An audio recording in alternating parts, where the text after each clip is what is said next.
This is the Gemma Translator, fully offline experiment. It runs entirely on a Raspberry Pi 5, which is connected to a mic and a speaker. We built the whole thing using Antigravity and installed the smallest model. 今天的天气很热。 The weather today is very hot. The prototype was promising, so we kept building.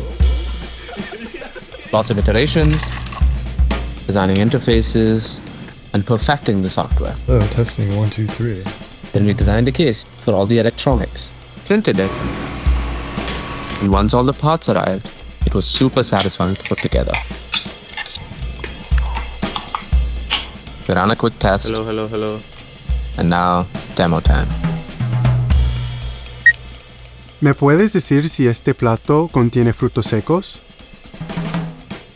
问这道菜是否含有坚果？这道菜里面有坚果。